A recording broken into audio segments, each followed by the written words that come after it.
किरण जी, स्वागत आपका। ये बताइए कि उत्तर प्रदेश में ये राजनीतिक करिश्मा कैसे हुआ। मैं अभी लिस्ट देख रहा था कि ओबीसी कम्युनिटी अधिकांश रूप से शिफ्ट हो गई, non Yadav OBC community. Pasi community का भी मैं अभी जिक्र कर रहा था, और भी जातियों को मैंने देखा। फील्ड में इतनी ज़बरदस्त नाराज़गी थी बीजेपी के खिलाफ, इस बात का एहसास क्या बीजेपी को नहीं था?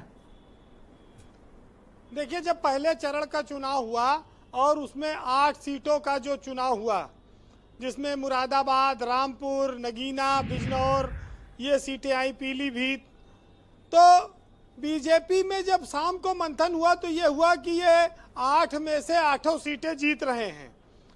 तो बीजेपी का जो फीडबैक था कि पहले चरण में उसको कहीं इस बात का एहसास नहीं हुआ था उत्तर प्रदेश में कि वो कहीं पिछड़ रही है, और इस बात का जब तक उसको एहसास हुआ वो तीसरे चरण में आके हुआ, जब वो यादव बेल्ट में, सेंट्रल यूपी में, जहाँ मैनपुरी, एटा, फर्रुखाबाद ये सब जो इलाका था, फिरोजाबाद, बदायूं, यहाँ आकर वो थोड़ा महसूस किया उसने कि कहीं पर मामला गड़बड़ा रहा है। इसी वजह से देखिए, बदायूं में कुछ ऐसी सूचनाएं आई जहाँ पुलिस ने लाठियाँ चलाई और बहुत सारे मतदान को लेकर खबरें आती रहीं। तब बीजेपी समझी, लेकिन तब तक संविधान का मुद्दा, आरक्षण का मुद्दा, अम्बेडकर इतना हावी हो गए थे कि वो दलित के बीच एक मैसेज चला गया कि अब संविधान बचाना है तो समाजवादी पार्टी और इंडिया गठबंधन में चलो, और वहाँ वो फिर सब भूल कर उस ओर दौड़ गए। दूसरा, भाजपा के पास इस बार सुनील बंसल जैसे लोग नहीं थे जो संगठन की एक एक चीज पर नजर रख पाते। मैंने कहा ना कि पहले चरण की जो फीडबैक आया उसमें बीजेपी जीत रही थी, और उसके बाद से फिर कोई ऐसा व्यक्ति नहीं था जो पलट कर उसका आकलन कर सके। तो ये बीजेपी के साथ कुछ चीजें हुई, लेकिन अगर आप देखेंगे तो फिर कुछ ऐसी योजनाएं भी है जिसने भाजपा का राष्ट्रीय स्तर पर नुकसान किया। अग्निवीर योजना युवाओं के बीच सबसे ज्यादा गुस्से का कारण बनी। पेपर लीक से युवा और परिवार, बेरोजगार नौजवान, इनको काफी परेशानी हुई और ये लोग सरकार से नाराज हुए। इस वजह से एक माहौल सा बनता चला गया। ब्रजेश जी, राशन खाकर भी संविधान की रक्षा के लिए उन लोग निकल पड़े। तो ये बात तो अब समझ में आ रही है धीरे धीरे कि जिस ओबीसी जाति पर बहुत ज्यादा कमांड भाजपा का हुआ करता था, उसमें अखिलेश यादव ने ऐसे टिकट दे दिए कि बहुत बड़ी सेंधमारी हो गई। यादव के साथ या फिर मुद्दे भी रेलिवेंट थे। देखिए, नेताओं, बीजेपी ने जो 3 बार टिकट दे दिए, 30 में से 26 लोग हारे हैं। तो ये चीजें तो देखनी होगी कि क्यों ऐसा हुआ, क्योंकि भाई कार्यकर्ता तो सांसद के पास काम कराने जाता है, कार्यकर्ता से सांसद नहीं मिलेगा, कार्यकर्ता सांसद पहचानेगा नहीं, खदेड़ देगा, तो कई दिन ये सब चलेगा। तो कहेगा आप भाई तो कुछ नहीं कर सकते, अब की चुनाव में आए हो तो दिखाएंगे। तो चुनाव में अब वोट मांगते हैं कि एक एक वोट आपका प्रधानमंत्री मोदी को जाएगा। का भाजपा के लिए वो लोग वोट किए 10 साल, लेकिन जब सांसद लोग उस माहौल को नहीं संभाल पाए, और एक बात आपने कही ना, जब सांसद अपने विधायकों के लिए हर जगह टंगड़ी अड़ाते रहे, जब विधायकों को मौका आया तो उन्होंने सांसदों को टंगड़ी अड़ाई। ये एक तरह से आपस में जो गुटबाजी थी उसका भी नतीजा था। भाई संगीत सोम को नहीं मना पाए आखिर तक ना। ब्रजेश जी, ये सपा की जीत में दलित और ओबीसी का एक बहुत बड़ा फैक्टर है उनकी जीत में, और इंडिया गठबंधन की, और बीजेपी की हार सिर्फ उत्तर प्रदेश की वजह से हुई है। अगर उत्तर प्रदेश में बीजेपी 30 सीट ये जो हारी है जीत जाती तो बहुमत पा जाती अकेले अपने दम पे। तो ये एक बात आप साफ तौर पे लोग जान लें कि बीजेपी की भारी हार उत्तर प्रदेश में हुई है, और उस हार की वजह से बीजेपी केंद्र में बहुमत की सरकार अपने दम पर नहीं बना पाई है। अब वो गठबंधन की सरकार बनाएगी। आज एक बात और कही जा रही बार बार कि जो राम को लाए थे, जो मंदिर बनाए थे, उन्हें अयोध्या में हारना पड़ा। ये अंतर्राष्ट्रीय स्तर पर एक खबर है, बेइज्जती हो गई हिंदुत्व के लिए। लेकिन आप अरे अवधेश पासी भी तो हिंदू ही हैं, कौन, ऐसा तो किसी को नहीं कहना चाहिए। ब्रजेश जी, भाजपा इस देश में राष्ट्रीय फलक पर तब चमकी थी जब अयोध्या का आंदोलन हुआ। भाजपा की आत्मा और संजीवनी दोनों अयोध्या है। अयोध्या ने भाजपा को बहुत साल दिए, बहुत सरकारें दी, बार बार दी, और अयोध्या पर सरकारें भी भाजपा ने अपनी न्यौछावर की, कल्याण सिंह की। लेकिन कई बार होता है कि जब समीकरण जाती है आपके पक्ष में ना हो।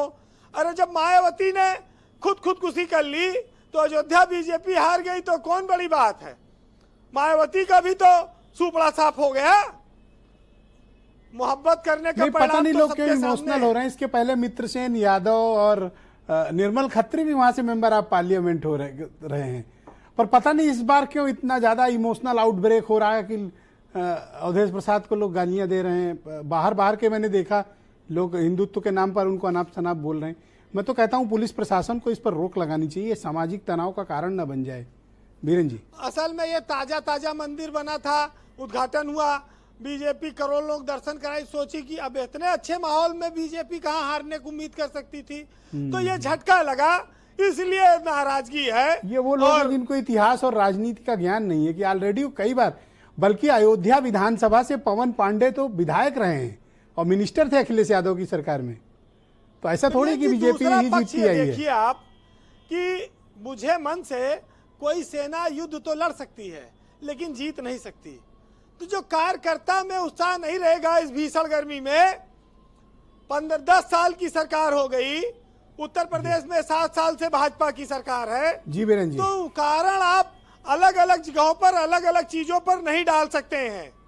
और आज आप इस बात को कैसे भूल सकते हैं कि अखिलेश यादव के परिवार के सारे लोग चुनाव जीत गए, जिनको परिवारवादी पार्टी लोग कहते थे, एक इनोवा में बैठ के जाएंगे संसद में।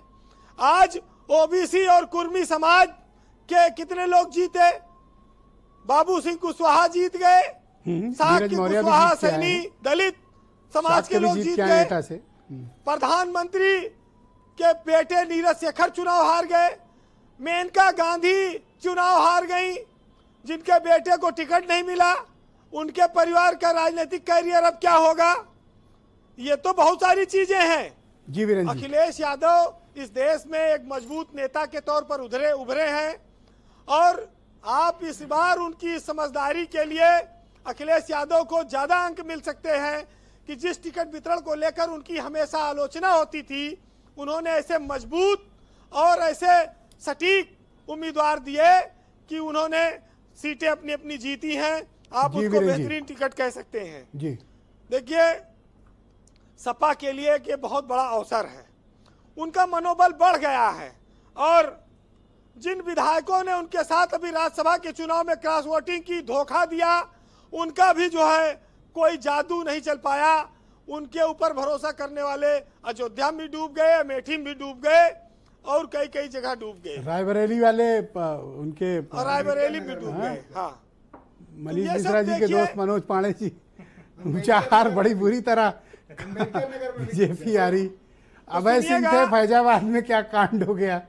राकेश सिंह देखो अमेठी में थे और वो विनोद चतुर्वेदी जालौन और अम्बेडकर नगर, वहां भी सपा जीत गई और अम्बेडकर नगर। मुझे लगता है इनका रिएक्शन भी तो बीजेपी को नुकसान नहीं कर गया वीरेन जी। बिल्कुल कर गया, विधानसभा लोकसभा लोकसभा में नहीं आती है। बगल वाले देखिए, पर जिला तो मेरे एक दोस्त हैं सचिवालय में, रतन श्रीवास्तव जी, उनका एक साहित्य है, सुंदर है, सुनिएगा आज के हालात पर कि जो थे मुद्दत से वक्त के मारे हुए, आज फिर रोशन उनके सितारे हुए।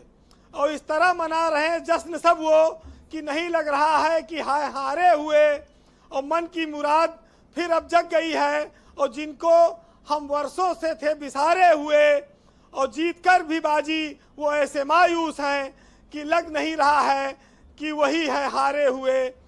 और धोखा देना ही जिनकी फितरत रही, डगमगाती कश्ती के, अब वही सब सहारे हुए। बहुत शुक्रिया वीरेन जी, बहुत बहुत धन्यवाद ग्राउंड जीरो से अपने इनपुट, फीडबैक और पॉलिटिकल ऑब्जर्वेशंस